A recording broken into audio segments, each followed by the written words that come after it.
오늘은 하나님께서 우리에게 주신 열매의 계절, 추수의 계절을 감사하는 추수 감사 주일입니다. 어느덧 들에는요 벼들이 누렇게 변했고 또 그 벼들을 많이 수확한 그런 논들을 차를 타고 가다가 보면 보게 됩니다. 또 농산물 시장에 가봤더니 가을철 많은 추수된 과일들이 자신들의 어떻게 보면 자태를 뽐내면서 또 손님들을 기다리기에 진열되어 있는 것을 보게 됩니다. 그런데 이 모든 것, 여러분들과 제가 누릴 수 있는 이 모든 것들, 이런 것들이요, 제가 잘해서 또 여러분들이 잘해서 이것을 먹고 누리고 추수하는 것이 아님을 우리는 깨달아야 된다는 거죠. 보이지 않는 햇빛을 주시고 또 알게 모르게 비를 주시고 땅을 비옥하게 해주신 하나님의 사랑이 있었기 때문에, 그 사랑의 손길이 있었기에 우리가 추수할 수 있게 되었음을 여러분들이 믿으시길 부탁드립니다. 물론 과일과 곡식을 또 여러 가지 것들을 우리가 추수하는 데 있어서 여러분과 우리의 수고도 분명히 있었을 것입니다. 병이 들면은 농약을 주기도 하고 약을 주기도 하고 또 가지치기를 하고 또 잘 자도록 거름을 주기도 하고 또 우리가 어떤 직장과 사업장을 운영하기에 수고의 땀을 흘린 것은 분명해요. 근데 여러분, 이 수고의 땀, 여러분과 제가 흘린 수고의 땀은 왜 흘렸을까요? 우리가 수확하기 위해서, 열매 맺기 위해서 우리는 수고를 한 거죠. 근데 하나님 편에서는 어떠냐라는 거예요. 하나님 편에서는요, 어떤 수확을 거두기 위해 우리들에게 햇빛을 주시고 비를 주시고 또 적정한 온도를 우리들에게 해주신 것이 아니라는 거예요. 하나님은 그냥 값없이 여러분과 저에게 아낌없이 그냥 주신 거예요. 우리는 우리가 수확하기 위해 수고를 흘렸는데 하나님은 어떤 수확을 외고 바라기 위해서 주신 것이 아니라 누구에게나 어떤 인생에게나 다 값없이 주셨어요. 그렇기 때문에 우리가 그 은혜와 사랑을 새길 때 우리는 감사의 삶을 살아갈 수 있는 거예요. 야, 하나님께서는 내가 무엇이 간데 내가 어떤 사람이기에 나에게 이렇게 값없이 주셨을까? 근데 우리는요, 우리의 삶을 좀 돌아보면요, 이 감사보다 참 감사의 삶을 살아야 되는 것은 알면서도 불만하고 살아갈 때가 너무 많이 있다라는 거예요. 그러면서 우리는 속으로 이렇게 생각하죠. 나는 왜 이렇게 되는 일이 하나도 없지? 나는 왜 하는 일마다 이렇게 실패만 할까? 우리 자식들은 왜 저렇게 살까? 우리는 삶 속에 감사할 일이 많음에도 불구하고 항상 불평과 불만 속에 살아가고 있는 나의 삶을 보게 된다라는 거예요. 그런 여러분과 저에게 오늘 하나님께서는 말씀을 통해서 뭐라고 말씀하시고 있냐면 범사에 감사하라라고 말씀하고 있다라는 거죠. 그러면서 그 감사가 뭐다? 하나님의 뜻이다라고 말씀하고 있어요. 하나님은 하나님 자신 편에서 너희들이 하나님의 자녀인 우리가 하늘샘 가족들이 범사에 감사하기를 원하시고 계시고 그것이 하나님의 뜻이다라고 말씀하고 있다라는 거예요. 그래서 오늘 이 아침에 여러분과 하나님의 말씀을 통해서요, 우리가 걸어가야 될 감사, 우리가 드리는 이 감사가 왜 필요하고 또 이 감사가 여러분과 저의 삶을 어떻게 변화시킬 수 있는지를 한번 생각해 보면서 은혜를 나누고자 합니다. 여러분 생각에 감사가 무엇이라고 생각되세요? 우리가 삶 속에 감사해야 된다라고 수없이 이야기하고 감사에 대해 이야기하는데 여러분 생각하는 감사가 무엇인 것 같아요? 성경은요, 여러분과 제가 행하는 이 감사에 대해서 몇 가지로 깨닫게 해주고 있고 오늘 본문 말씀을 통해서 우리들에게 깨닫게 해주고 있어요. 첫 번째로 우리가 삶 속에서 행하고 있는 이 감사는요, 바로 오늘 본문 말씀의 내용처럼 하나님의 뜻이다라는 거예요. 감사가 바로 하나님의 뜻이다라는 거죠. 그러면 하나님의 뜻인 이 감사가 우리 삶에 하나님의 뜻이 되기 위해서, 우리의 삶이 진정 하나님의 뜻으로 드려지기 위해서 무엇이 필요할까요? 과연 내 삶이 하나님의 뜻인 감사가 되기 위해서, 그 삶이 되기 위해서는요, 여러분과 제가요, 우리의 시각이 바뀌어야 돼요. 내 시각이요, 나의 시각에서 누구의 시각으로 바뀌어야 될까요? 주님의 시각으로 바뀌어야 된다라는 거죠. 하나님의 시각으로 바뀔 때 가능하다라는 거예요. 오늘 본문 18절은 분명히 우리들에게 이야기하고 있어요. 범사에 감사하라. 이것이 그리스도 예수 안에서 너희를 향하신 하나님의 뜻이니라 라고 분명하게 말씀하고 있어요. 제가 지난주 여러분들에게 잠시 바울 사도의 삶에 대해서 중간에 잠깐 설명드린 부분이 있어요. 바울 사도는요, 항상 우리들에게 큰 어려움 속에서도 감사하면서 살아가라고 이야기하고 있다라는 거죠.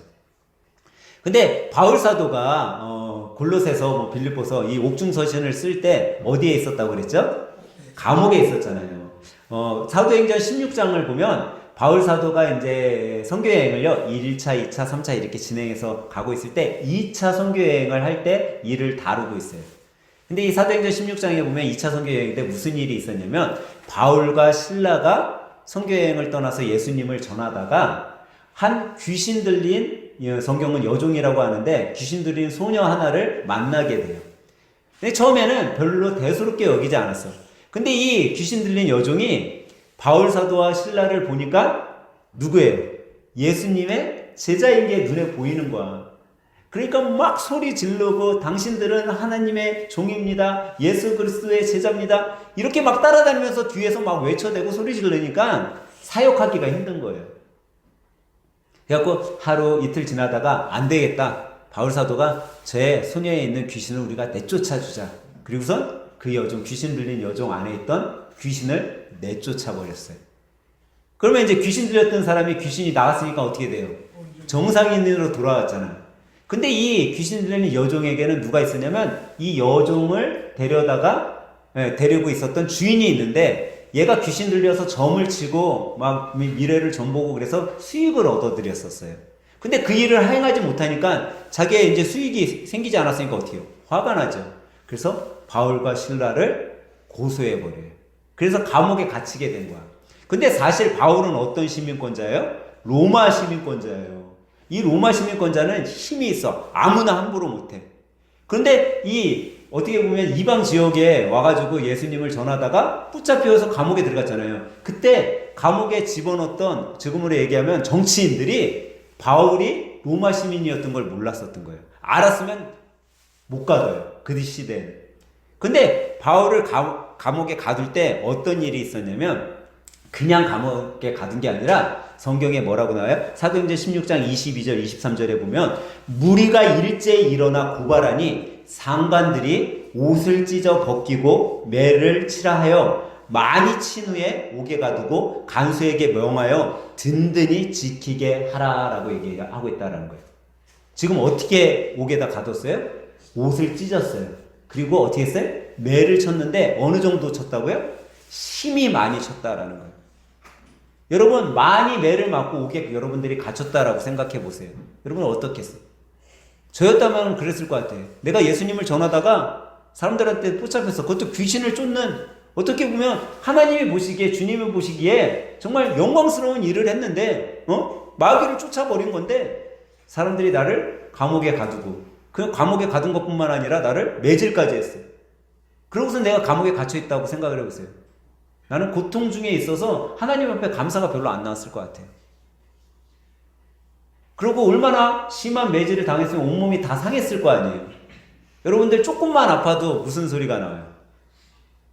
무슨 소리가 잘 안 나요? 여러분들 앉았다가 일어날 때 어이구 하면요 나이가 들어가고 있대요. 아이들은요 앉았다 일어날 때 절대 어이구 이런 소리 안 한대요. 아이구야 뭐 계단을 올라갈 때도 아이고 이러고 올라가면은 내가 나이를 좀 먹은 거고 그냥 사뿐사뿐히 올라가면 내가 아직 젊거나 라는 거죠.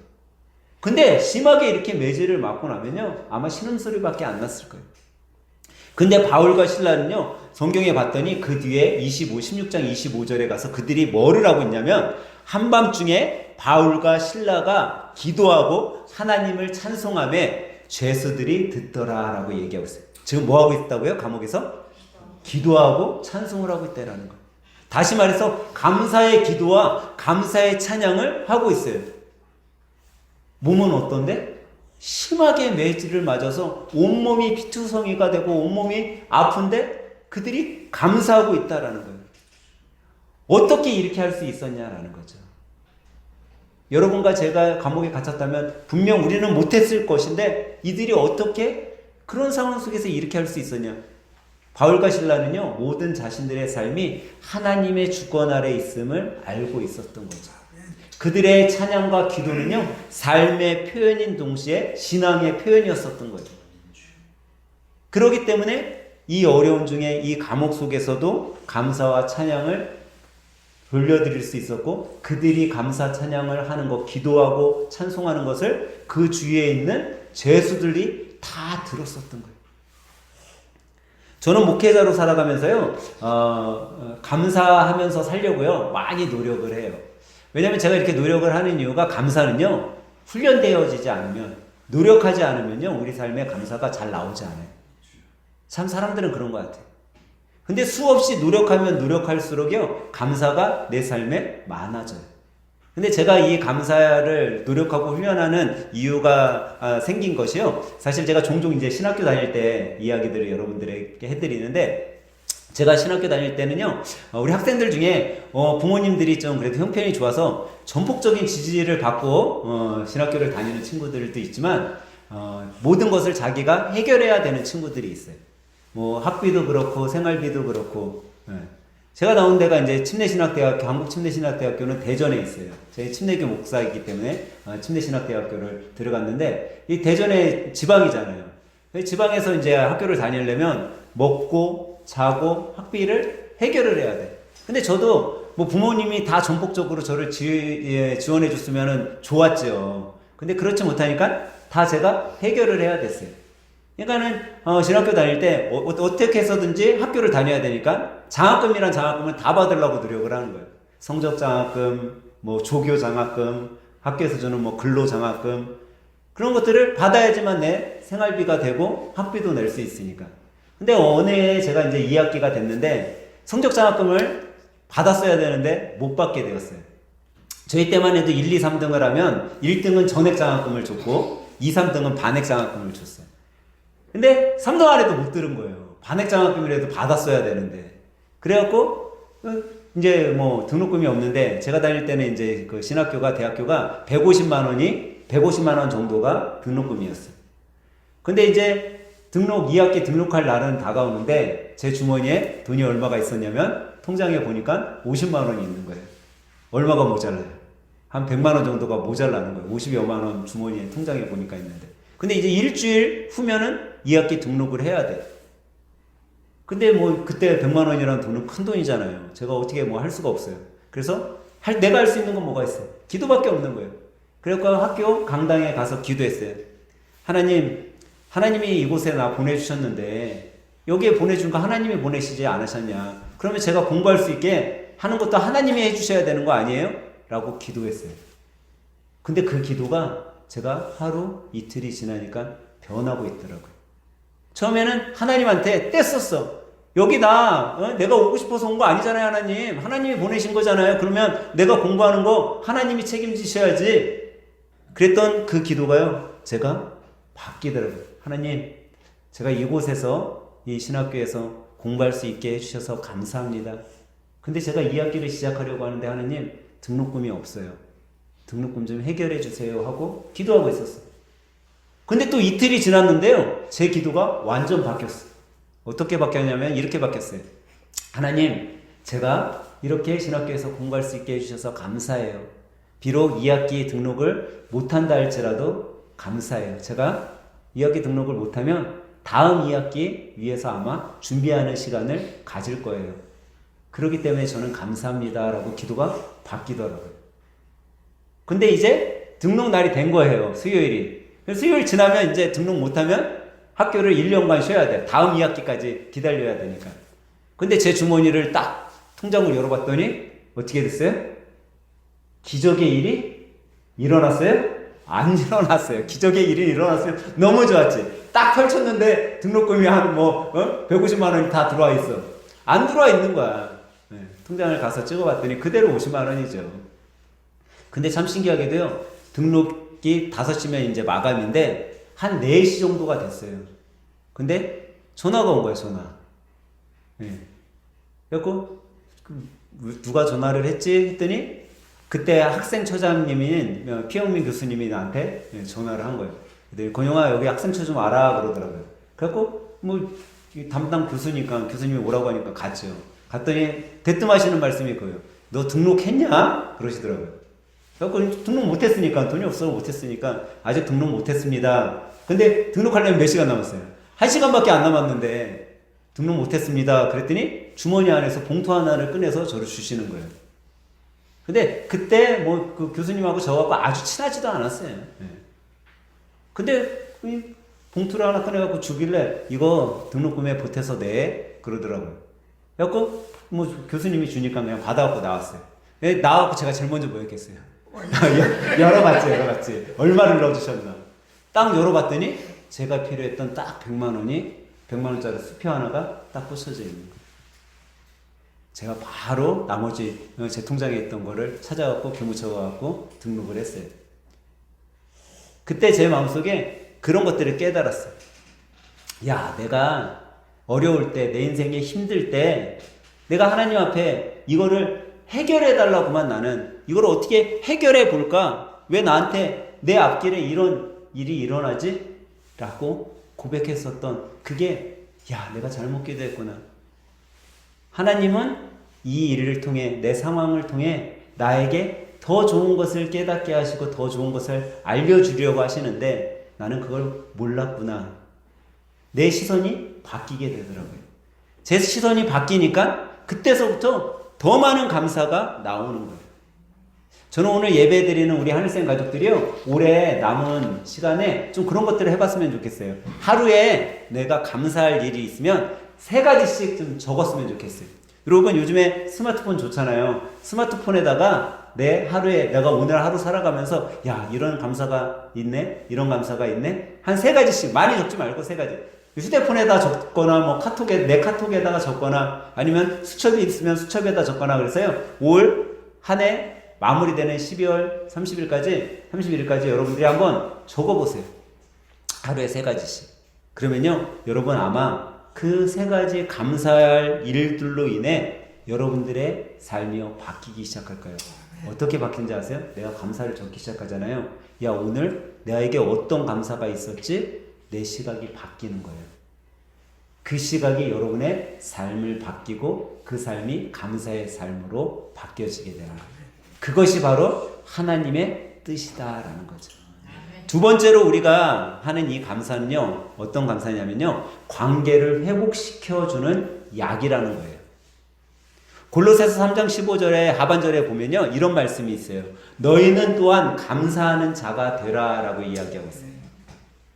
여기 보니까 감사하는 자가 되라라고 그러잖아요. 여러분, 감사는 어떤 사람이 할 수 있다라고 생각되세요? 성경이 말하는 감사는요, 누구나가 다 할 수 있대. 감사는 어떤 주의나 갖고 있는 것이 있어서 감사한 것이 아니라 나이가 많든 적든 높은 위치에 있든 없든 학식이 풍부하든 적든 간에 상관없이 누구나가 다 감사할 수 있다라고 이야기를 해요. 그러면서 누구나 할 수 있으니까 너희 감사하면서 살아라 라고 이야기하는 거예요. 그러면 여러분들이 한번 생각해 보세요. 내가 나이가 많든 적든 가진 게 있든 없든 뭐 할 수 있다고요? 감사할 수 있는 거예요, 그냥 우리는. 근데 내가 삶이 어떻게 하고 있냐라는 거죠. 성경은요, 종종 우리들에게 그런 것을 깨닫게 해주시는 것 같아요. 불평은 오히려 여러분과 제 관계를 멀어지게 만들어요. 불평과 불만은요, 우리의 삶을 메마르게 해요. 불평과 불만은요, 우리의 마음을 굳어지게 해요. 제가 굳어지는 게 얼마나 무서운지를요, 요즘 종종 깨달아요. 이 50견 걸리면은요, 사람들이요, 50견 걸리면 되게 힘들다고 그러잖아요. 병원에서 치료도 못한대요. 50견은 의사들도요, 1년은 기다리세요 라고 이야기를 한대요. 근데 이 50견 증상 중에 뭐가 있냐면요, 어깨가 굳어오는 증상이 있어요. 한 20분, 30분 그냥 가만히 어깨를 가만히 하고 있잖아요. 그러면 어깨가요, 내가 느끼기에, 사람들은 보면 모르죠. 어깨가 딱딱하게 굳어와요. 그 굳어올 때 고통이 오기 시작을 하는데 너무 아픈 거예요, 이게. 근데 불평과 불만은요, 몸을 굳어오게 하는 게 아니라 뭘 굳어오게 해요? 우리의 마음을 굳어지게 하는 거예요. 그냥 봤을 때는요, 아무도 몰라요. 저 사람의 마음이 굳어졌는지, 아픈지, 고통스러운지. 그런데 그 굳어짐이 그 사람의 삶을 무너뜨리는 거예요. 근데 감사가 어떠냐? 감사는요, 불평과 불만하고 완전 달라요. 감사는요, 관계를 어떻게 만들어요? 가깝게 만들어줘요. 감사는요, 관계를 촉촉하게 해줘요. 감사는요, 굳어졌던 그거를요, 부드럽게 만들어주는 윤활유 역할을 해요. 그렇기 때문에 여러분, 우리가 감사해야 된다는 거예요. 요즘은 그래도 부모님들이 자녀들하고 관계가 좋잖아요. 저희 때만 해도 부모님하고 관계가 별로 안 좋았어요. 특별히 엄한 부모님 아래서 자란 자녀들은요, 어머니하고는 좀 괜찮은데 아버지하고는 관계가 별로 안 좋아요. 네. 왜냐면 아버지가 무뚝뚝하잖아요. 그걸 괜히 혼인 안 하고. 제가 예전에 사역하던 교회 청년 하나가 아버지하고 관계가 되게 안 좋은 친구가 있었어요.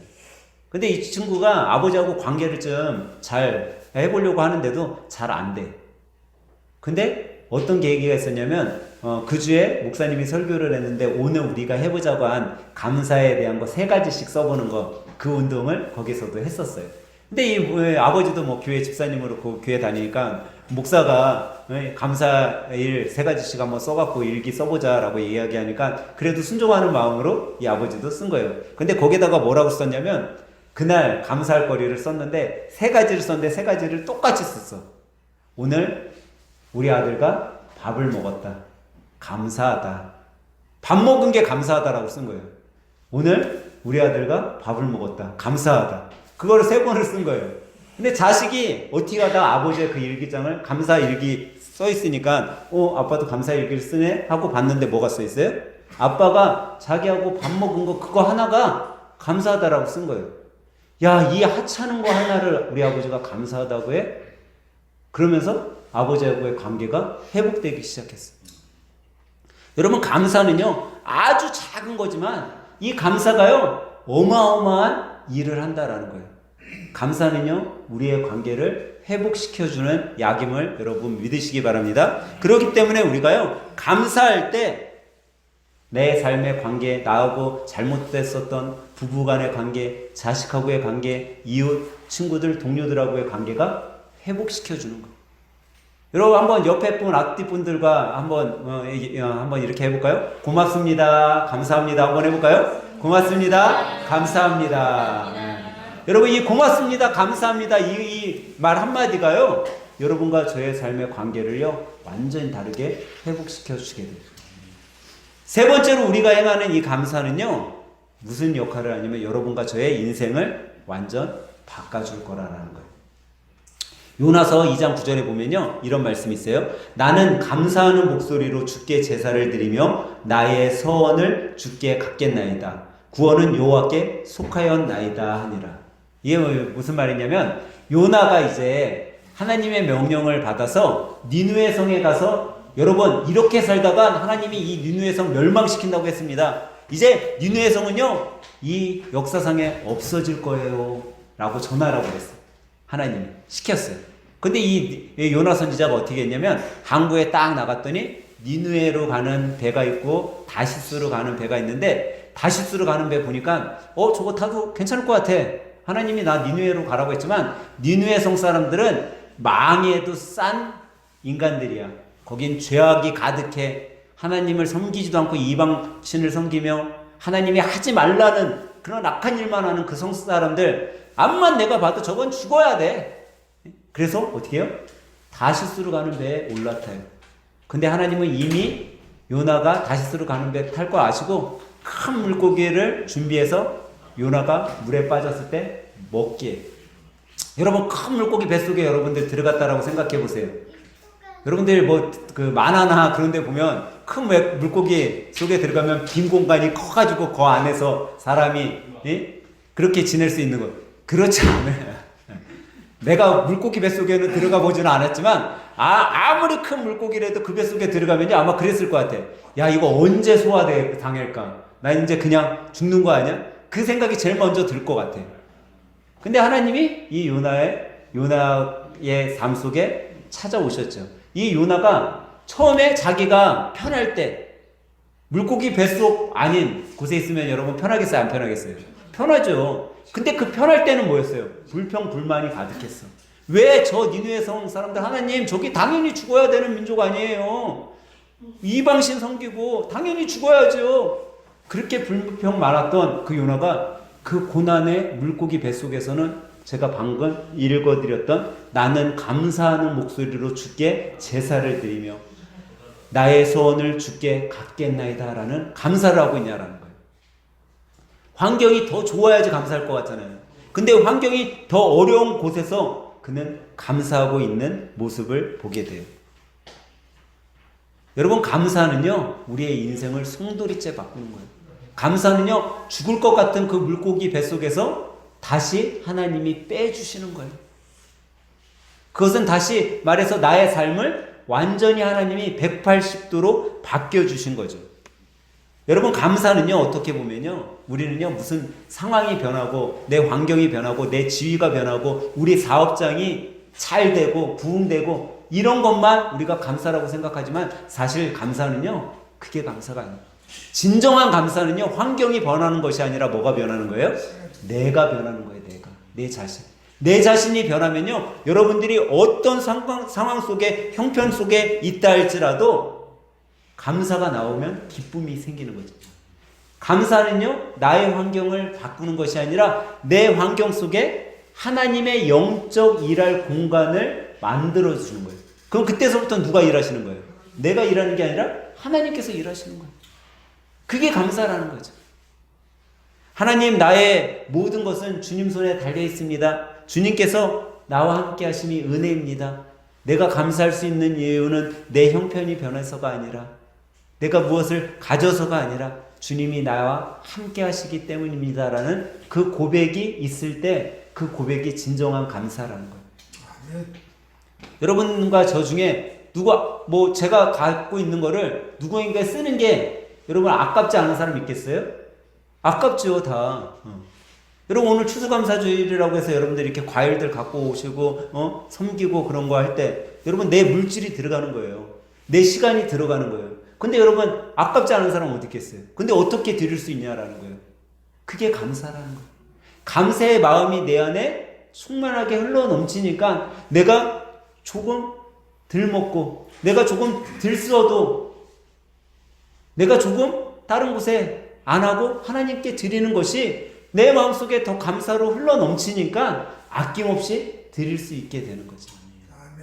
그런데 그런 삶을 주님께서 어떻게 만들어 주시냐? 그 인생을 변화시켜 주신다라는 거죠. 그의 인생의 삶을 180도로 바꿔주신다라는 거죠. 저는 오늘 추수감사주일을 맞아서 여러분과 제가 이런 고백을 할 수 있는 믿음의 성도들이 되었으면 좋겠어요. 하나님, 나의 모든 것이 주님의 은혜입니다. 아멘. 내가 2025년도 이렇게 살아온 것도 주님의 은혜입니다. 주님, 나의 인생을 변화시켜 주시옵소서. 그 고백이 여러분과 저의 삶에 넘쳐나면요 그때부터 우리의 인생이 완전 바뀌게 될 거예요. 제가 잘 못하는 것 중에 하나가 그거 같아요. 여러분, 저는 인생에 있을 때 어떤 고난과 아픔과 문제가 있잖아요. 그럼 내가 어떻게 해보려고요? 내가 좀 열심히 하면 이거 바뀔 수 있겠지. 어떤 문제가 있는 분을 보면 내가 어떻게 해서든지 좀 도와드려서 그 문제를 좀 해결해 줬으면, 그렇게 하는 내 모습을 보게 돼요. 근데 하나님께서는요 그러면 그럴수록요 제가 어떻게 해보려고 하고 노력하고 힘쓰면 힘쓸수록 그 속에서요 더 힘들게 만들어. 오히려 좀 해결해 주시면 좋을 것 같은데 더 아프게 만들고 더 눈물로 기도하게 만들고 그렇게 만들어요. 나중에 가서는 제가 뭐 하고 있는지 아세요, 여러분? 제가 어떤 거 하지 못해. 아무것도 못해. 뭐 도와주지도 못하고 상황도 못 바꾸고 아무것도 못해요. 제가 오직 하고 있는 건 뭐냐? 기도하고 있더라는 거예요. 여러분, 기도해야지 바뀌는 거예요. 그것이 하나님께서 여러분과 저의 삶 속에 감사의 삶을 바꾸기 위한 하나의, 어떻게 보면 촉매제로 주신 거예요. 우리는 기도하면 우리의 삶이 감사로 바뀌는 거예요. 그러면 그 감사의 삶이 여러분과 저의 인생을 바꾸는 거죠. 사랑하는 할생 가족 여러분, 이 감사의 계절에 여러분 삶을 감사의 삶으로 한번 바꿔보시길 바랍니다. 그러면 여러분 삶의 인생의 길의 들판이요 정말 아름다운 황금 물결이 넘쳐나는 들녘의 들판처럼 과일이 주렁주렁 달려있는 그 가수원처럼 정말 풍성한 아름다운 하나님 보시기에 너무나 두고 보기에 아까운 그런 인생길이 될 것입니다. 이번 한 주 살아가실 때에 감사의 삶을 통해 주님께 영광 올려드리는 믿음의 하늘샘 가족 여러분 또 우리 모두가 되길 예수님의 이름으로 간절히 축원합니다.